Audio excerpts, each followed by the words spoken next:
Black girl brought breakfast to old man daily. One day, 100 military officers arrived at her door. For 7 months, Olive Harrison brought breakfast to an old man every single morning. Scrambled eggs, toast, black coffee in a thermos. 6:45 a.m. without fail at the same weathered bench where he sat. She was 19, black, working double shifts just to stay enrolled in community college. He was 71, telling stories nobody believed. Then one morning, everything changed. 100 military officers arrived at her apartment at dawn. Dress blues, medals gleaming. A brigadier general standing at attention on her cracked concrete steps. When Olive opened the door, still in her Murphy's Diner uniform, exhausted from closing the night before, her breath caught in her throat. "Miss Harrison," the general said, his voice formal but strained. "We're here about Commander Mateo Perkins." Mateo, the old man from a bench. Her hands trembled. Did something happen to him? The general's expression was grave, almost pained. "Ma'am, we need to talk about what you did for him." 7 months earlier, Olive had noticed him for the first time. She walked the same route every morning at 6:30, cutting through the industrial district to catch the bus on Riverside. The bench sat outside an abandoned textile factory, rusted chain-link fence behind it, broken windows staring down like empty eyes. That's where Mateo sat every morning, upright and still, his few belongings in a faded military duffel bag beside him, his hands folded over a cane that looked older than he was. Most people walked past without looking. Some crossed to the other side of the street.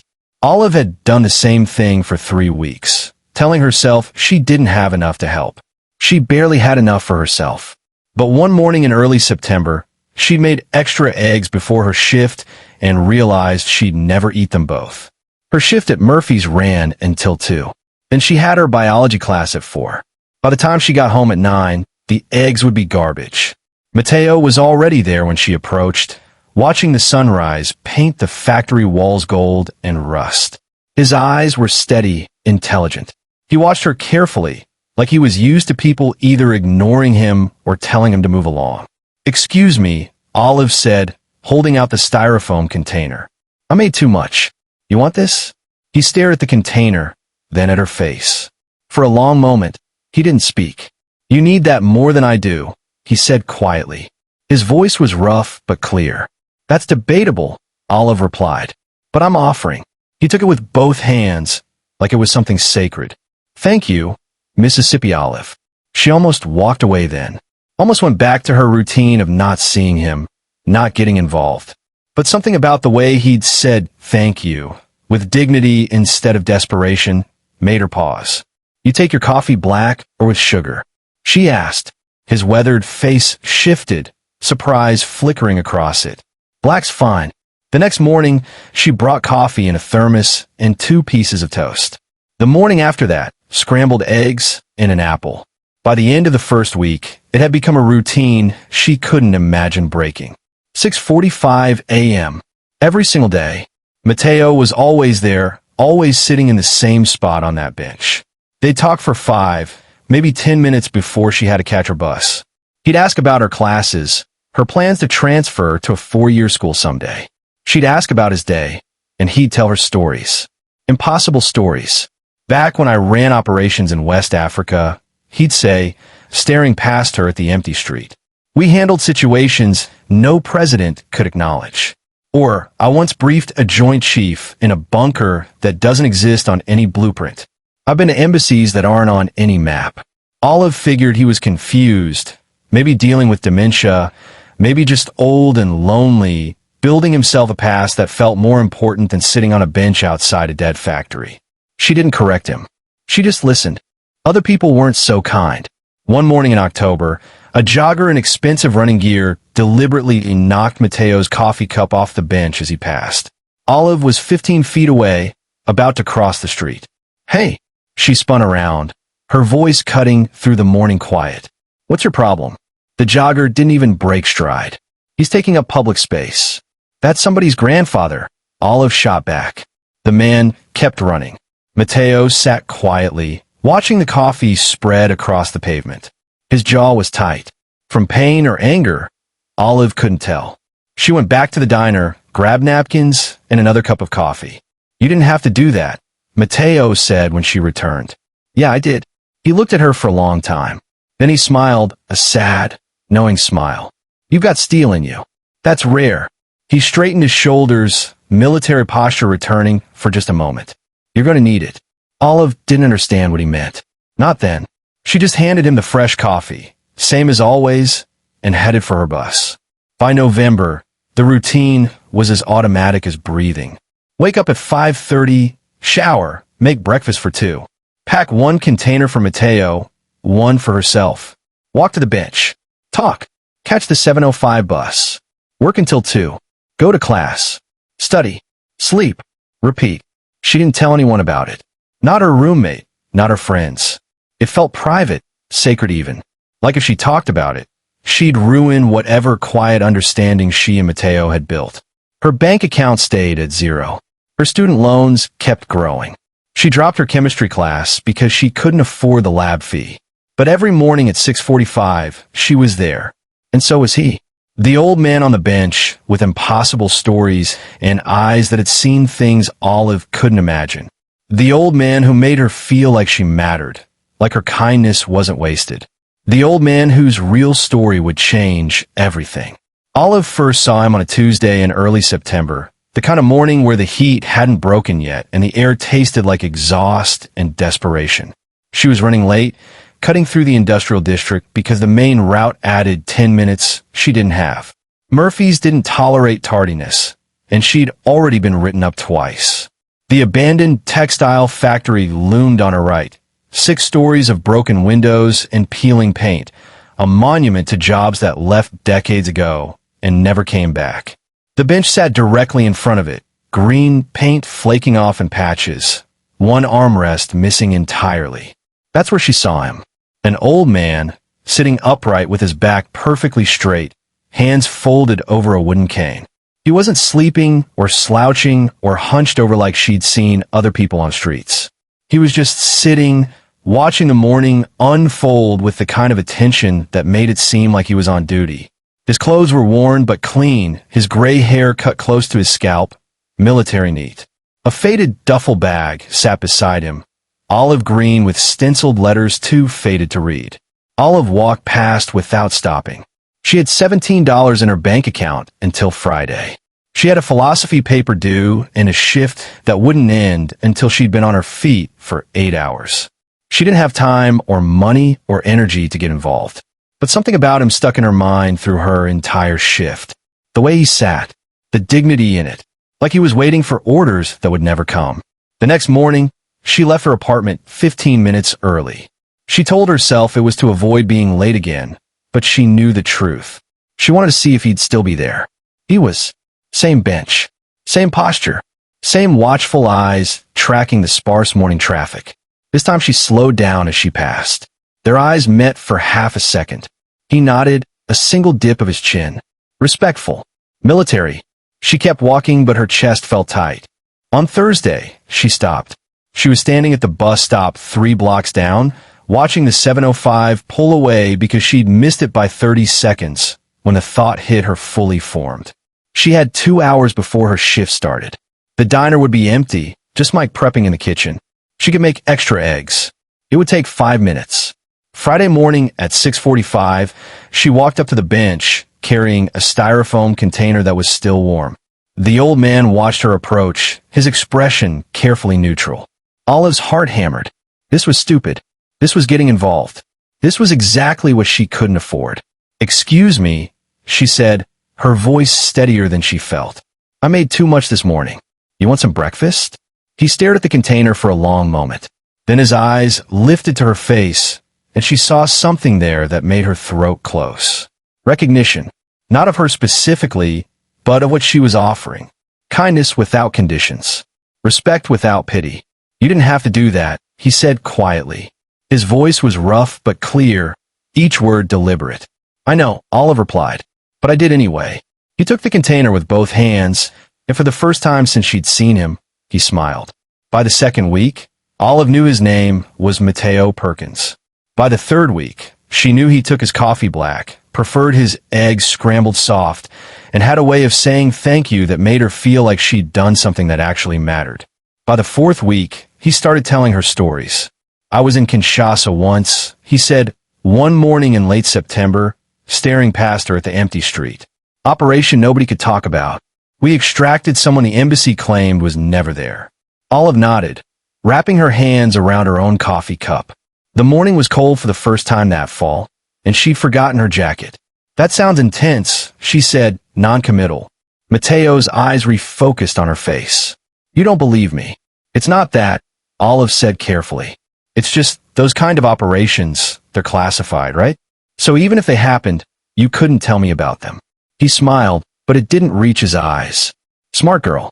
You're right. I shouldn't be telling you. But who's going to believe an old man on a bench? The stories kept coming. A bunker beneath an embassy in Cairo. A briefing with a joint chief whose name he couldn't say. Missions in countries that officially never happened.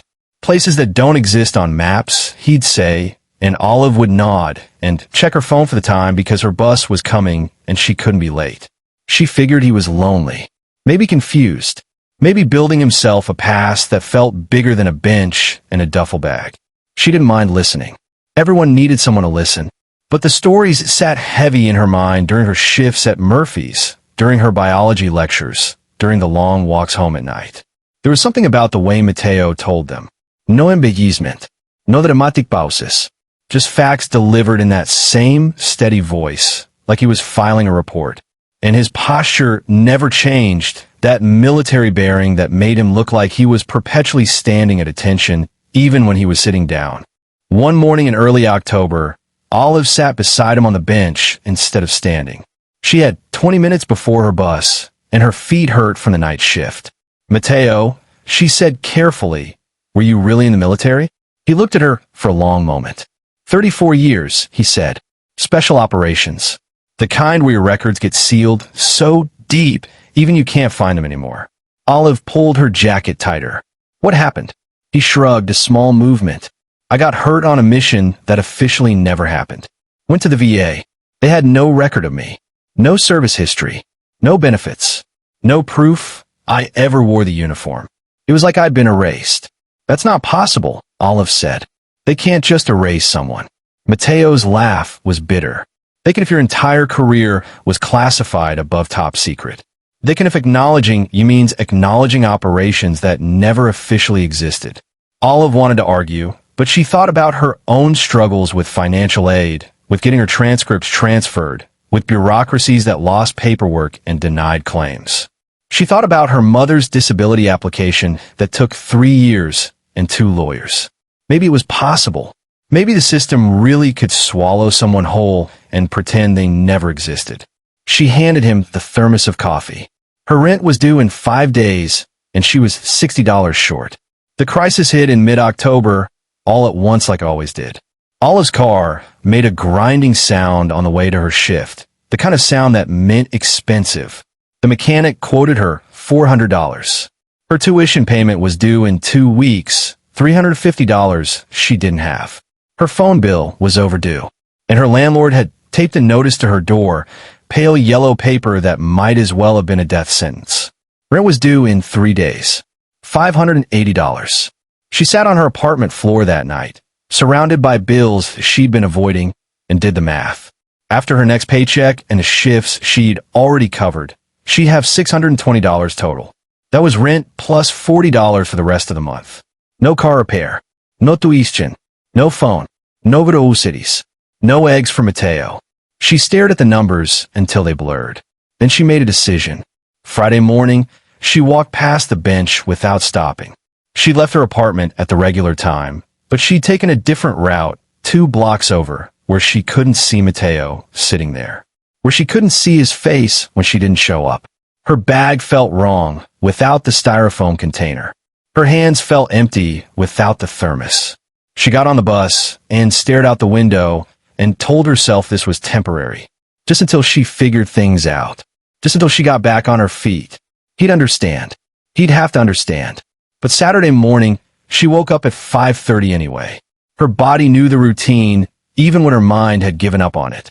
She lay in bed staring at the ceiling, thinking about Mateo, sitting on that bench, waiting, wondering if she was sick, wondering if something had happened, wondering if he'd done something wrong.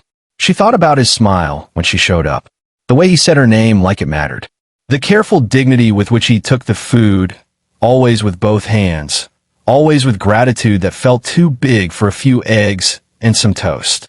At 6:15, she got up. She had 4 eggs left and half a loaf of bread. She scrambled 2 eggs, made 2 pieces of toast, and poured coffee into the thermos. Then she stood in her tiny kitchen, staring at the container. She'd already decided she wasn't eating lunch. She'd skip dinner too if she had to. The chemistry class she'd been trying to keep, the one she needed for her degree, she'd drop it. The $150 lab fee could go toward rent instead. She could take it next semester, or the one after that, or maybe never. Mateo was on the bench when she arrived, and the relief in his eyes when he saw her nearly broke her. "Thought maybe you decided you had better things to do," he said, but his voice shook slightly. Olive handed him the container. "Never," she said, and she meant it, even as her bank account screamed, even as the weight of every unpaid bill pressed down on her shoulders, even as she felt herself drowning. This at least she could control, this small act of showing up, of not abandoning someone the way the world had abandoned him, of choosing to be the kind of person who kept promises, even ones she'd never spoken out loud. Mateo disappeared in early November. Olive showed up on a Monday morning with eggs and coffee, and the bench was empty. The duffel bag was gone. The cane was gone. Just an empty stretch of flaking green paint and the concrete beneath it. She stood there for 5 minutes, container growing cold in her hands, scanning the street like he might appear around a corner. He didn't. Tuesday, the bench was still empty. Wednesday, Thursday. By Friday, Olive was asking people. The woman who ran the corner store 3 blocks down. The postal worker who delivered mail to the old factory's rusted mailbox that nobody used. No one had seen him. No one knew where he'd gone. It was like he'd vanished, erased as completely as his military records. She told herself not to worry. Maybe he'd found a shelter. Maybe someone had helped him. Maybe he'd moved to a different part of the city.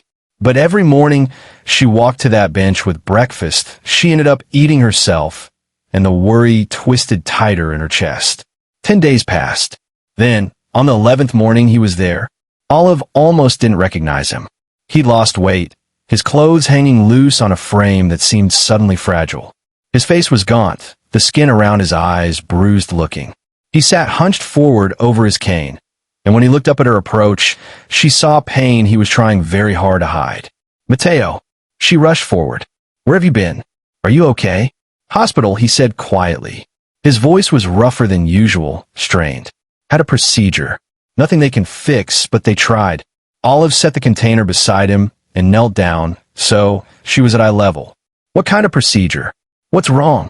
He waved a hand dismissively, but the gesture was weak. "Old injury catching up with me. Shrapnel, they couldn't get out back then. It's shifting." He paused, breathing carefully. "Doctor said maybe 6 months. Maybe less." Olive's throat closed. She wanted to argue, to demand he get a second opinion, to insist there had to be something they could do. But she saw the truth in his eyes. He'd already had this conversation with himself. He'd already accepted what was coming. Mateo reached into his duffel bag, moving slowly like everything hurt. He pulled out a manila envelope, sealed and thick, with official stamps she didn't recognize covering the flap. "I need you to do something for me," he said. Olive took the envelope. It was heavier than she expected. "What is this?" "Insurance," Mateo said. "If something happens to me, I need you to mail this. There's an address inside. Don't open it. Just mail it exactly as it is."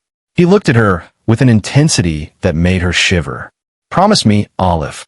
Promise me you'll do this." She stared at the envelope, at the stamps, at the weight of whatever was inside. This felt bigger than breakfast, bigger than their morning conversations. This felt like she was being handed something that could change everything, though she didn't understand how or why. "I promise," she said. Mateo's shoulders relaxed slightly. "Good." He picked up the container of eggs with shaking hands. "Now tell me how that biology exam went." And just like that, they were back to normal. or as close to normal as they could get, with a sealed envelope sitting in Olive's bag and death sitting patient on the bench between them. 3 weeks after Mateo gave her the envelope, Olive arrived at the bench to find it empty again. This time felt different.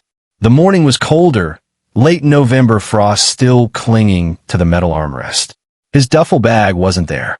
His cane wasn't propped against the side. There was nothing to suggest he'd ever existed except the worn spot on the bench where he always sat, the paint rubbed down to bare wood. She waited 15 minutes, then 20, watching her breath fog in the cold air. When her bus came, she let it go. She walked the 6 blocks to the community center where she knew some people slept in the warming station. The volunteer at the desk, an older woman named Sharon, shook her head. Haven't seen him, honey. You checked the hospital? Olive hadn't. She'd been afraid to. Afraid of what she might find. She called St. Catherine's from her break at work. They couldn't give her information unless she was family. I'm his niece, Olive lied, the words coming easier than they should have. The nurse put her on hold. 2 minutes. 5.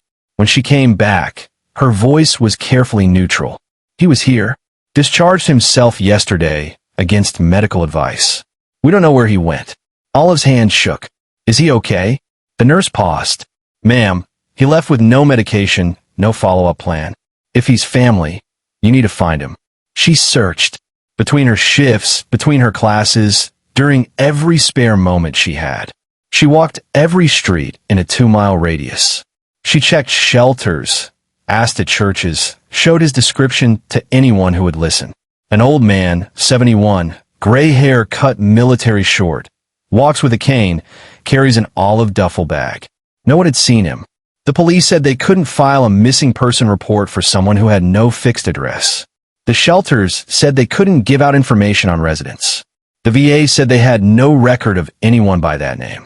It was like Mateo Perkins had never existed. Like he'd been a story Olive had invented. A morning ritual she'd imagined to make herself feel less alone. But the envelope was real, sitting in her dresser drawer, sealed and waiting. After 5 days, she opened her drawer and stared at it. The weight of her promise pressed down on her shoulders. If something happens to me, he'd said. How long did she wait? How would she even know? On the 7th day, she went back to St. Catherine's in person. She waited in the lobby until a different nurse came on shift, then asked again. I'm looking for my uncle, Mateo Perkins. He was here last week. The nurse checked her computer, and something in her expression shifted. Closed. Careful. Mom, I'm sorry. Mr. Perkins passed away 3 days ago. We tried to reach next of kin, but we had no contacts on file. The world tilted. Olive gripped the counter to keep from falling. 3 days. He'd been gone for 3 days, and she hadn't known. Hadn't felt it. Hadn't been there. Where is he now? She managed to ask. County morgue, the nurse said softly. We held him as long as we could, but with no family, no insurance, he'll be transferred to a county burial plot. I'm sorry. Olive walked out of the hospital and sat on the curb in the parking lot. She pulled out her phone with shaking hands and stared at the sealed envelope she'd photographed, the address visible through the plastic window. Defense Intelligence Agency. Director Sarah Chun. Washington, D.C. She'd made a promise. It was time to keep it. Olive held the manila envelope for 2 days before she found the courage to go to the post office. It sat on her kitchen counter, sealed and heavy, while she worked her shifts and went through the motions of living. Every time she looked at it, she heard Mateo's voice. Promise me. Don't open it. Just mail it exactly as it is. She made a promise to a dead man. That had to mean something. On the 3rd day after his death, she walked into the post office on Riverside with the envelope clutched against her chest. The woman behind the counter was middle-aged with tired eyes and a name tag that read Sandra. Olive slid the envelope across the counter. I need to send this. Priority mail. Tracked. Sandra picked it up, examined the address. Defense Intelligence Agency. Her eyebrows lifted slightly, but she didn't comment. That'll be $18.75. Olive had $19 left until her next paycheck. She handed over a 20 and pocketed the quarter change.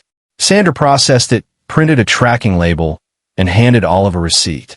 Should arrive in 2 to 3 business days. Olive stood outside the post office for a long time afterward, staring at the receipt. The tracking number looked like every other tracking number she'd ever seen. Nothing special. Nothing that suggested this small act would change anything. For all she knew, the envelope would sit unopened on some bureaucrat's desk, filed away and forgotten like Mateo himself had been. Maybe this was his final fantasy, sending a letter to an agency that wouldn't care about an old man who died alone and unnamed. But something nagged at her. The way Mateo had looked when he handed her that envelope. The intensity in his eyes. The official stamps covering the seal. The weight of whatever was inside. Insurance, he called it. Insurance against what? She went home and Googled Defense Intelligence Agency Director Sarah Chun. The search brought up official photos, press releases, congressional testimonies. A woman in her 50s with iron gray hair and 3 stars on her uniform. A career spent in military intelligence, multiple classified postings, current director of one of the most secretive agencies in the U.S. government. Olive stared at the screen. Why would Mateo have a direct line to someone like that? Unless everything he'd said was true. She checked the tracking number obsessively. In transit. Arrived at distribution center. Out for delivery. 3 days later, the status changed to delivered, signed for by S. Chun. Olive sat on her apartment floor, phone in hand, and waited. For what? She didn't know. Some kind of acknowledgement. Some sign that anyone cared. Hours passed. Then a full day. Then 2. Nothing happened. On the 5th day, she went back to the bench. Someone had left flowers there, wilted carnations in a plastic wrapper from the grocery store. Olive didn't know who'd left them. She sat down in Mateo's spot, the wood cold through her jeans, and stared at the abandoned factory. He'd sat here for months, maybe years, watching the world ignore him, watching people cross the street to avoid him, dying slowly from wounds no one would acknowledge because the missions that caused them officially didn't exist. And now he was gone, buried in an unmarked grave with no name, no ceremony, no one to remember him except a 19-year-old girl who'd brought him eggs. The sun was rising, painting the factory walls gold and rust, the same color she'd seen that first morning. Olive pulled out her phone and checked the tracking number one more time. Delivered. Signed for. Whatever happened next was out of her hands. She kept her promise. That had to be enough. The pounding on the door came at 6 in the morning, 6 days after Olive had mailed the envelope. She'd worked a double shift the night before, closing Murphy's at midnight and then restocking shelves until 3. She'd fallen to bed, still wearing her uniform, exhausted beyond thought. The pounding cut through her sleep like a blade, urgent and authoritative. She stumbled to the door, still half asleep, thinking fire or police or something terrible. She opened the door and forgot how to breathe. A brigadier general stood on her cracked concrete steps in full dress blues, medals covering his chest, silver star gleaming on his shoulder. Behind him, filling the entire walkway, spilling out into the parking lot, stood rows and rows of military officers. Dress uniforms, white gloves, swords.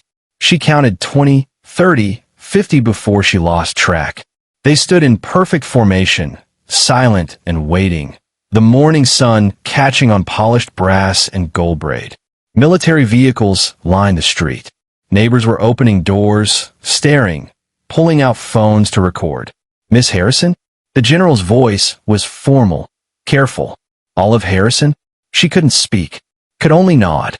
The general's expression was grave, almost pained. I'm Brigadier General Marcus Webb. He gestured to the woman beside him, also in dress uniform, 3 stars on her shoulder. This is Director Sarah Chun of the Defense Intelligence Agency. We're here about Commander Mateo Perkins. The world tilted. Olive gripped the doorframe. Commander? Her voice came out as a whisper. You knew him? Director Chun stepped forward. Her face was composed, but something fierce burned in her eyes. We didn't know, Miss Harrison. Not until you sent us that package. We had no idea he was alive. No idea he'd been living on the street. No idea he died. Her voice cracked slightly on the last word. We failed him. The system failed him. And you, a 19-year-old girl working double shifts, did what the entire United States government couldn't do. You saw him. Olive's legs were shaking. I don't understand. What was in the envelope? What was he? General Webb spoke, his voice heavy with something that might have been shame. Commander Perkins served this country for 34 years in the most classified operations we run. Black Ops. The kind where your name gets scrubbed from every database, every record, to protect national security. He was wounded on a mission in Yemen that officially never happened. When he tried to access his benefits, the system couldn't find him. The classification was so deep it had erased his entire existence. But he found a failsafe, Director Chun continued. A letter he'd written years ago, kept sealed and witnessed by someone with sufficient clearance. That envelope contained his testimony. Names, dates, operations, verification codes that only someone with his access would know. It proved everything. She paused, her jaw tight. It proved he existed, that he served, that he deserved better than dying alone in a county hospital. Olive felt tears streaming down her face. She didn't remember starting to cry. I brought him breakfast. That's all I did. I just brought him eggs. You gave him dignity, General Webb said quietly. You gave him a reason to keep fighting long enough to get that envelope into the right hands. Without you, he would have been buried in an unmarked grave, and no one would have ever known what happened to him. Without you, dozens of other classified operatives would have faced the same fate. He gestured to the formation behind him. These 100 officers are here to honor him and to thank you. Olive looked past him at the rows of dress uniforms, at the faces watching her with something that looked like reverence. Miss Harrison, Director Chun said, we need you to come with us. There are people in Washington who need to hear your story. The whole story. Will you help us make sure this never happens again? Olive looked back at her tiny apartment, at the Murphy's uniform crumpled on her bed, at the life she'd been living one breakfast at a time. Then she thought of Mateo, sitting on that bench with military bearing and impossible stories that turn out to be true. I promised him I'd mail the letter, she said. But I can promise you something too. His voice was steady now. I'll make sure everyone knows his name. They flew Olive to Washington on a military transport. She sat in a leather seat that probably cost more than her entire apartment, wearing clothes Director Chun had arranged for her because she didn't own anything appropriate for meeting senators. The flight took 3 hours. She spent most of it staring out the window, trying to process everything General Webb had told her. Mateo Perkins had been recruited into special operations at 23. He'd run missions in 17 countries, most of which the United States officially maintained no military presence in. He'd extracted hostages, eliminated high-value targets, and gathered intelligence that prevented 3 separate terrorist attacks on American soil. He'd been awarded medals he could never display, commendations that would never appear in any public record, and a rank that existed only in classified documentation. And then, at 57, a piece of shrapnel from an IED in Yemen had lodged near his spine during an operation to recover a CIA officer. The mission was scrubbed from all records within 72 hours. When Mateo tried to get treatment at the VA 6 months later, the system found nothing. No service record, no deployment history, no medical file. His social security number existed, but according to every government database, Mateo Perkins had never worn a uniform. The classification protocols designed to protect him had instead erased him. And because he couldn't prove his service, he couldn't access benefits, couldn't get surgery, couldn't even get the medication he needed for the pain. Within 2 years, he'd lost his apartment, his car, everything. Within 5 years, he was living on that bench. The Pentagon briefing room was exactly what Olive had imagined for movies. Dark wood panels, flags in the corners, a massive table surrounded by people with more power than she could comprehend. General Webb sat to her right, Director Chun to her left. Across from her sat senators, DoD officials, and military brass with enough stars to fill the night sky. Senator Patricia Vance, chair of the Armed Services Committee, led the questioning. Her voice was measured, political. Miss Harrison, we understand this has been a difficult experience. We want to assure you that Commander Perkins's case was an unfortunate bureaucratic anomaly. We're conducting a full review to ensure it doesn't happen again. Olive stared at her. Bureaucratic anomaly. That's what you're calling it? Senator Vance's expression tightened. I understand you're upset, but we need to approach this systematically. We can't let emotions. The senator stopped as Olive stood up. For 7 months, I brought breakfast to a man everyone ignored. A man who served this country for 34 years. Who saved American lives. Who bled for missions you still can't acknowledge. And when he needed help, your system told him he didn't exist. Olive's voice shook, but she didn't stop. He didn't fall through the cracks. You pushed him. You pushed him and kept walking. And the only reason any of you care now is because I mailed a letter. Because a 19-year-old girl working at a diner did what the entire Department of Defense couldn't do. I saw him. The room was silent. Olive looked directly at Senator Vance. You want to call this a bureaucratic anomaly? Fine. But I want to know how many other Mateo Perkins are out there right now. How many other men and women who served in classified operations are sleeping on benches, dying alone, being buried in unmarked graves because your system is too broken to remember them? Director Chin stood. Miss Harrison is right.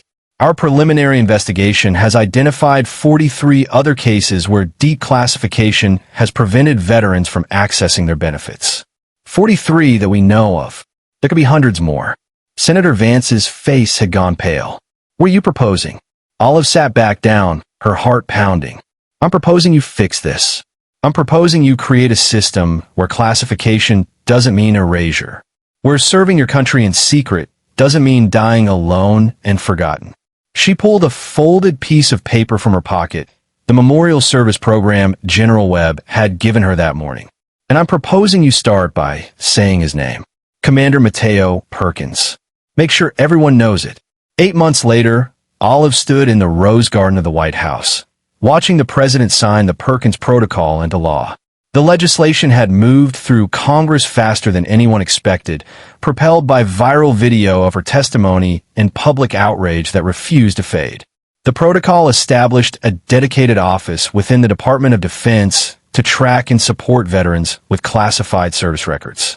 It allocated $12 million in immediate funding for reintegration services, medical care, and housing assistance.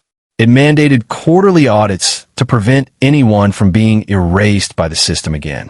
And it required every classified operative to have a designated advocate, someone outside the classification chain who could verify their service if needed. Olive had become that advocate for 43 veterans.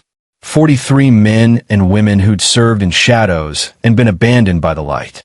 She'd met them all over the past months, listened to their stories, helped them navigate the new system that bore Mateo's name.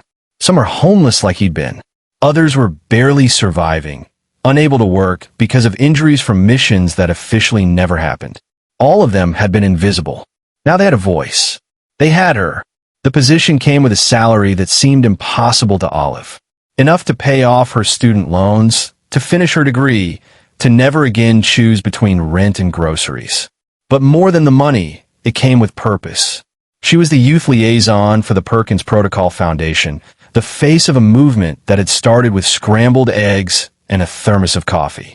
She spoke at military academies, at congressional hearings, at veterans organizations. She told Mateo's story, and through it, she told the story of everyone the system had failed. Murphy's Diner had offered her a plaque and a permanent free meal. She'd accepted the meal, declined the plaque. She still stopped by sometimes, usually early mornings before meetings, and Mike would make her scrambled eggs the way she liked them. The way Mateo had liked them. Community college felt like another lifetime, though she'd enrolled in classes at Georgetown now, studying political science and public policy. She had plans. Big ones. The Perkins Protocol was just the beginning. On the first anniversary of Mateo's death, Olive returned to the bench. The city had installed a memorial plaque on it, brass with black lettering. Commander Mateo Perkins. 34 years of service. Never forgotten. She sat in a spot, the November morning cold and sharp, and pulled out a thermos of coffee. She'd brought it from home, made it the way he'd taught her. Strong and black, no sugar. People walked past on their way to work, to bus stops, to lives that kept moving forward. Some glanced at the plaque. Most didn't. But Olive knew that didn't matter. Mateo had existed. He'd served. He'd mattered. And because of him, because of what he'd endured and what he'd left behind, the system had changed. Not perfectly, not completely, but enough that the next person wouldn't die alone and unnamed. She poured coffee into the thermos cap and set it on the bench beside her. A small ritual, a promise kept. Then she pulled out her phone and checked her calendar.